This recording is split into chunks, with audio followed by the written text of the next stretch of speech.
سيدنا مولانا بالقاسم محمد اللهم صل على محمد وعلى محمد وعلى آل بيت الطيبين الطاهرين المعصومين المظلومين ولعنة الله على أعدائهم أجمعين من يومنا هذا إلى قيام يوم الدين. أما بعد فقد قال الله تعالى في القرآن الحكيم وهو أصدق الصادقين وقوله الحق. بسم الله الرحمن الرحيم. كل نفس ذائقة الموت.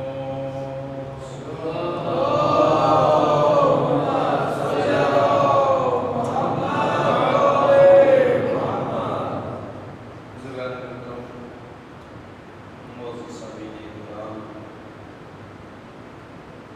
زیارت مجلس معلومات کے اس سوال کے لیے اور مجلس اعضاء جو رکھی جاتی ہے وہ اس لیے رکھی جاتی ہے تاکہ مومنین مسائل و مسائل جگہ سنیں اور ثواب حاصل کرے. اہل خانہ کے لیے صبر و تسکین کا سبب بنے اور مومنین کچھ اس فرشتہ کے خیر میں اس منبر رسول کے صدقے میں کچھ معنوی غذا سے سیر ہو کر یہاں سے تشریف لے کر جائیں تاکہ ان کے لیے یہ غذا دنیا میں بھی فائدے مند و سود مند ثابت ہو اور آخرت میں بھی سود مند ثابت ہو. خداوند عالم قرآن مجید میں ارشاد فرما رہا ہے کل نفس ذائقۃ الموت. ہر ذی نفس کو صاحب نفس کو موت کا ذائقہ موت کا مزہ چکھنا ہے. موت ہر ایک کو آنی ہے.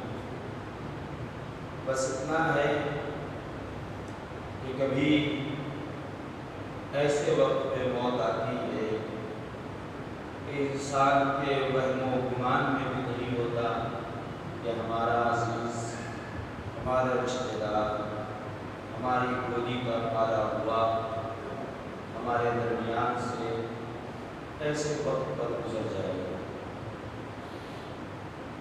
لیکن کامیابی اس میں یہ ہے کہ انسان اپنی اولاد کو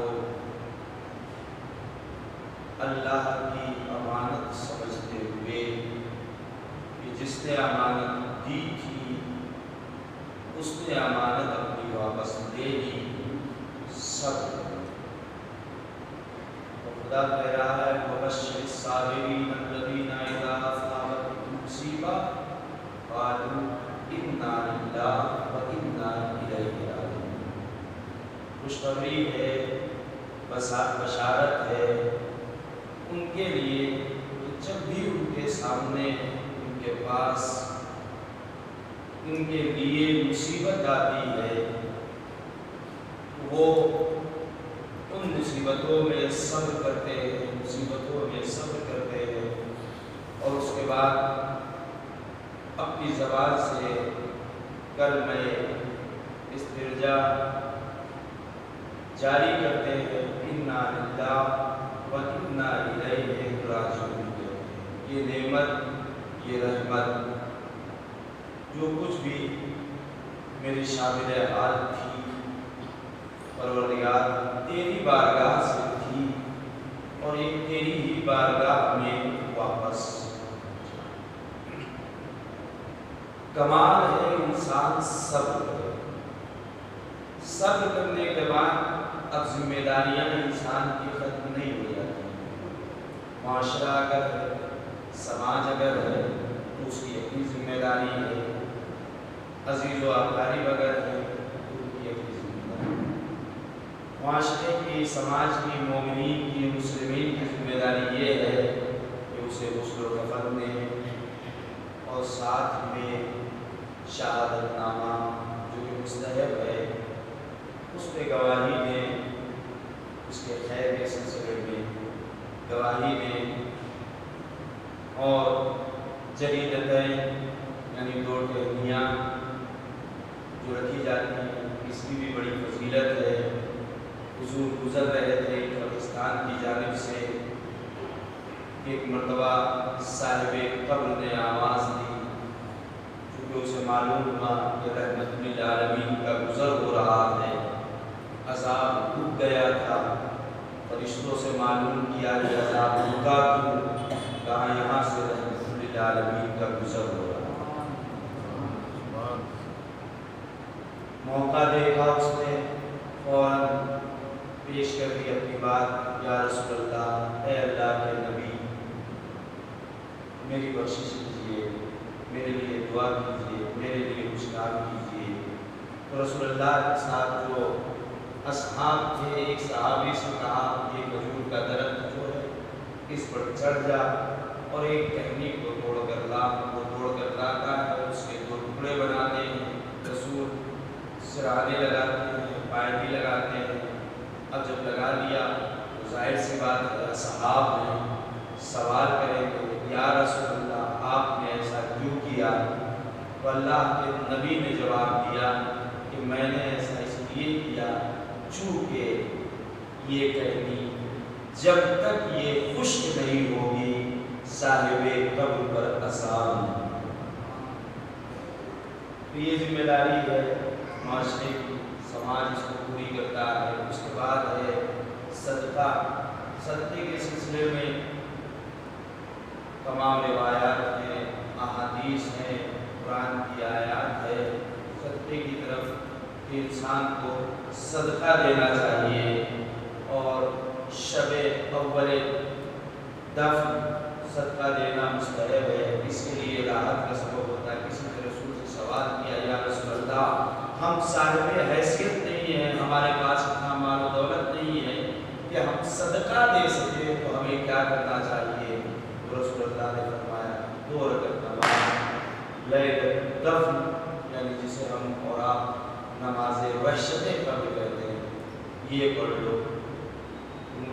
اگر کوئی انسان اس نماز کو پڑھتا ہے تو اللہ 1000 ملائک کو مامور کرتا ہے، صاحب قبر کے پاس جاتے ہیں یہ 1000 ملائک اور اس کے لیے توبہ و استغفار کرتے ہیں۔ صرف اسی کے لیے نہیں بلکہ اللہ سورج کی روشنی جن جن چیزوں پہ پڑتی ہے، اب آپ تصور کریں کن کن چیزوں پہ سورج کی روشنی پڑتی ہے۔ یہ روایت ہے کہ جن جن چیزوں پہ سورج کی روشنی پڑتی ہے اللہ اس کے برابر نماز پڑھنے والوں کو اس نماز کا ثواب عطا کرتا ہے۔ یعنی اگر ہم مردے کے لیے کر رہے ہیں تو ایسا نہیں ہے کہ ہمیں کچھ نہیں ملتا ہے۔ اللہ نے کہا اگر تم اس کے لیے کر رہے ہو تو تم اس کے لیے بھی نجات کا سبب بن رہے ہو، میں تمہارے لیے نجات کا سبب۔ تو یہ ذمہ داری ہے۔ تو یہ سب چیزیں 40 مومنین گواہی دیں، مثلا نماز میں نیت میں اللہم انا لا نعلم منہ الا خیرا، عورت ہے تو منہا الا خیرا، میں اس کے بارے میں سوائے خیر کے کچھ نہیں جانتا۔ تو یہ سب ذمہ داریاں، اس کے بعد گھر والوں کی ذمہ داریاں، اس کی ذمہ داری رہی واجب حقوق رہ گئے، گھر والے اس کو ادا کریں۔ لیکن ان میت پر، مرنے والے پر صبر کر لینا کمال ہے۔ انسان کو صبر کیسے آئے؟ تو چونکہ ہم ایسے در سے وابستہ ہیں، در اہل بیت سے وابستہ ہیں، اس در نے ہمیں کسی بھی میدان میں تشنا نہیں چھوڑا ہے، کسی بھی میدان میں ہمیں تشنا نہیں چھوڑا ہے۔ سب کرنے کے لیے کربلا کافی ہے۔ اور اس کے بعد قرآن نے صبر کی تلقین کی ہے۔ خود رسول اللہ کے زمانے کی سیرت بھی ایک ہے اور اس واقعے کو پڑھنا اس لیے بھی ضروری سمجھتے ہیں چونکہ مرنے والی جوان تھی، ماں باپ کی پیاری تھی، عزیز و اقربا کی پیاری تھی، حتیٰ محلے والے رشتہ داروں کسی کی زبان میں اس کے سلسلے میں کوئی شکایت نہیں، ہر انسان کف افسوس کرتا ہے۔ ابو طلحہ انصاری اور ام سلیم خوبصورت عورت ہے جس کے سلسلے میں کافی لوگوں نے رشتہ دیا۔ سب کیسے آئی انسان کو اس مصیبت میں؟ رشتہ دیا، کسی کے رشتے کو اس نے قبول نہیں کیا۔ ابو طلحہ انصاری چونکہ مسلمان نہیں تھا، اس نے جو رشتہ بھیجا تو اس نے کہا میں رشتے کو ایک شرط پہ قبول کروں گی، ایک شرط کا شرط کیا ہے؟ تو اسلام لا، میرا مہریہ تیرا اسلام ہوگا، تو اسلام لا، میں تیرے رشتے کو قبول کر لوں گا۔ دیکھیے انسان جب کسی اہم مقصد کو اللہ کے لیے کرتا ہے تو اللہ اس کی زندگی میں کامیابی عطا کرتا ہے، اور اتنی بھی بڑی کامیابی عطا کرتا ہے کہ اللہ کا نبی جو رحمت للعالمین ہے اس کے لیے دعاؤں کے لیے ہاتھ اٹھا دیتا ہے۔ تو اس نے جو ہے قبول کا میں اس شرط کے رشتے کو قبول کروں گی۔ صلوات محمد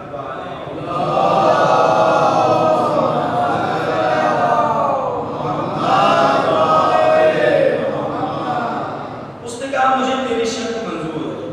وہ ایمان لایا، مسلمان ہوا، شادی ہوئی، اللہ نے اسے نعمت اولاد سے نوازا، اور اس اولاد کی اس بیٹے کی اتنی محبت ابو طلحہ انصاری کے دل میں عطا کر دی کہ ایک لمحے کے لیے اس کی جدائی یہ انسان برداشت نہیں کر پاتا تھا، ایک لمحے کے لیے۔ جس طریقے سے مرحومہ کے سلسلے میں والدین کے لیے برسک، اسی طریقے سے اس کو جدائی برداشت ایک لمحے کے لیے بھی نہیں تھی۔ لڑکا بیمار ہوا، اللہ کا وعدہ ہے اللہ تمہارا امتحان لے گا، تمہاری مال سے، تمہاری جان سے، تمہاری اولاد سے، اللہ کا امتحان ہے۔ کامیابی اسی میں کہ انسان اس امتحان پہ صبر کر لے جائے اور کامیاب ہو جائے۔ تو وہ لڑکا مریض ہوا، بیمار ہوا، ڈاکٹروں کے یہاں لے گیا، مارا پھرا، کوئی علاج کامیاب نہ ہو سکا۔ اس کی زوجہ اسے سمجھاتی تھی، صبر کی یقین دیتی تھی کہ صبر کرو، جو اللہ کو منظور ہوگا وہی ہوگا۔ تو یہ بیٹا ٹھیک نہیں ہوا۔ ایک دن اس کی زوجہ نے کہا ایسا ہے کہ تم اللہ کے نبی کے پاس چلے جاؤ، رسول اللہ کے پاس چلے جاؤ، اور جانے کے بعد کہو ایسے ایسا معاملہ ہے، میرا بیٹا بیمار ہے، آپ دعا کر دیجئے۔ اس نے کہا ہاں ٹھیک ہے، یہ گھر سے نکلا، بیٹا بہت مریض ہے، آخری حالات چل رہے ہیں، یہ جاتا ہے، ابھی یہ گھر سے نکلا تھا، تھوڑی دور پہنچا تھا کہ ایک مرتبہ اس بیٹے کی روح نکل گئی، اس دنیا سے بیٹا رخصت ہو گیا۔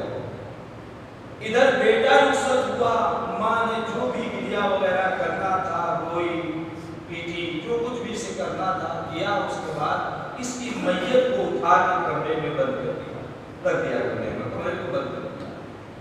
گھر چونکہ بکھرا ہوا تھا، بیٹا بیمار تھا، گھر کے حالات جیسے ایسے ہو جاتے ہیں، اس نے گھر کو صحیح کرنا شروع کر دیا، بہترین کھانا بنایا اپنے شوہر کے لیے۔ شوہر پہنچا ہوا ہے رسول اللہ کے پاس، اور جیسے ہی رسول اللہ کے پاس پہنچا، پہنچنے کے بعد سلام دعا کے بعد اس نے کہا یا رسول اللہ میرا بیٹا بہت مریض ہے، آپ دعا کر دیجئے، اللہ کا رسول ہے، قضیہ جانتا ہے، بات جانتا ہے، وہ کیا گیا ہے سب معلوم ہے۔ اللہ کے رسول نے کہا کہ تو گھر واپس جا، تیرا بیٹا جہاں بھی ہے اچھے حالات میں۔ میں نگہت زہرا کے والدین سے یہی کہوں گا کہ آپ کی بیٹی، اس کو تمنا تھی آقا حسین کی زیارت کی، یقیناً وہ اس کی زیارت کرانے کے لیے آقا آئے ہوں گے۔ آپ کے صبر کے لیے یہی کافی ہے مولا، اس کی قبر میں زیارت کے لیے آئے ہیں۔ اللہ کا نبی کہہ رہا ہے کہ جاؤ، تیرا بیٹا جہاں ہے سکون میں ہے، راحت میں ہے، آرام میں ہے، اچھی جگہ ہے۔ اب جب یہ گھر آتا ہے پلٹ کر تو کیا دیکھتا ہے؟ گھر کا حالات، گھر کے حالات بدلے ہوئے ہیں، چیزیں جو بکھری ہوئی تھی وہ سمٹی ہوئی ہیں، گھر سے کھانے کی بہترین خوشبو آ رہی ہے۔ جیسے یہ گھر میں آیا زوجہ نے کہا کہ بیٹھ جاؤ، اس نے بیٹے کے بارے میں سوال کیا، کہا بیٹا جہاں ہے آرام سے تم بیٹھ جاؤ، کئی دنوں سے پریشان ہو، کھانا کھا لو۔ اسے کہتے ہیں نیک زوجہ، جو شوہر کی مددگار ہوتی ہے، دکھ درد میں کام آنے والی زوجہ۔ کہا بیٹھ جاؤ، کھانا کھا لو۔ کھانا آمادہ ہوا، رکھا کھانا، بھوکا تھا کئی دنوں سے، صحیح سے کھانا نہیں کھایا تھا، اس نے کھانا کھانا شروع کیا۔ زوجہ کی طرف متوجہ نہیں ہے، لیکن جب غذا پیٹ میں پہنچی تو ایک مرتبہ اس کی نگاہ آپ کی زوجہ کو بڑی، لقمہ اٹھاتی ہے، منہ کے پاس لے کر جاتی ہے، واپس رکھ دیتی ہے، منہ کے پاس لے کر جاتی۔ کیسے کھائے وہ ماں کھانا کہ جس کا بیٹا گزر گیا؟ کیسے اترے اس کے حلق سے کھانا؟ رکھ دیتی ہے۔ بس ایک مرتبہ اس نے دیکھا، دیکھنے کے بعد کہا کہ میں دیکھ رہا ہوں تو لقمے کو اٹھاتی ہے، کھاتی نہیں ہے، نیچے رکھ دیتی ہے، آخر وجہ کیا ہے؟ کہ میرا ایک سوال ہے، میری سہیلی نے سوال پوچھا ہے، میرے سوال کا آپ جواب دے دیجئے۔ کہ تیرا سوال کیا ہے؟ کہ میری سہیلی سوال یہ لے کر آئی کہ میری ایک سہیلی نے مجھے ایک امانت دی تھی اور اس امانت سے میں مایوس ہو چکی ہوں۔ اب میری سہیلی مجھ سے امانت واپس مانگ رہی ہے۔ اب چونکہ میں مایوس ہو چکی ہوں، میں اسے واپس کرنا نہیں چاہتی ہوں، اب میں کیا کروں؟ میری سہیلی نے یہ سوال مجھ سے پوچھا ہے۔ تو ایک مرتبہ ابو طلحہ انصاری کہتا ہے تم کہتی ہو کہ میں رسول کی چاہنے والی ہوں، رسول کی ماننے والی ہوں، رسول کی باتوں پہ عمل کرتی ہوں، تمہیں اتنا نہیں معلوم کہ اللہ کے نبی نے بتایا ہے کہ جس کی امانت ہے اسے واپس کرنا چاہیے؟ تو نے اتنا جواب نہیں دیا، جس کی امانت ہے لیکن پھر بھی وہ مانوس ہو چکی ہو، لاکھ وہ مانوس ہو چکی ہو، یہ جواب دے رہا ہے، لاکھ وہ مانوس ہو چکی ہو، لیکن جس کی امانت ہے اسے واپس کرنا واجب ہے۔ بس ایک مرتبہ جیسے ہی اس نے اس جواب کو سننے کے بعد ایک مرتبہ کہتی ہے اللہ نے جو بیٹا مجھے دیا تھا وہ بیٹا اللہ کی امانت تھی، اللہ نے اپنی امانت کو واپس لے لیا، اب ہمیں یہ چاہیے کہ صبر کرنا چاہیے۔ بس جیسے ہی اس بات کو سنا یہ کھڑا ہو جاتا ہے، کھڑا ہو کے کہتا ہے یا تو میں مر جاتا یا تو میں پاگل ہو جاتا، اگر تم مجھے عام حالت میں عام طریقے سے میرے بیٹے کے مرنے کی خبر سناتی، لیکن اتنی فلسفانہ انداز میں تو نے مجھے میرے بیٹے کے مرنے کی خبر سنائی، لہذا میں صبر کرتا ہوں، مجھے صبر آ گیا۔ بس ایک مرتبہ یہ سن کر رسول کے پاس جاتا ہے اور جانے کے بعد کہتا ہے یا اللہ کے رسول، آپ کی امت میں ایسی عورتیں موجود ہیں کہ جو اپنے شوہر کی اس طریقے سے ہمدردی کرتی ہیں، ہمدرد بن جاتی ہیں کہ بیٹا خود کا مرا ہوا ہے لیکن آنسو نہیں گر رہے ہیں، اپنے شوہر کو بچانے کے لیے، شوہر کو دلاسا دینے کے لیے، شوہر کو تشفی دینے کے لیے اتنے فلسفانہ انداز سے بیٹے کے مرنے کی خبر مجھے سنائی، اگر عام حالت میں ہم نے سنی ہوتی تو میں مر جاتا یا ہلاک ہو جاتا، لیکن میں نے صبر کر لیا۔ بس یہ سننا تھا۔ اللہ کا نبی ہاتھوں کو بلند کرتا ہے اور اس کے بعد کہتا ہے پروردگار ہماری امت کی ایسی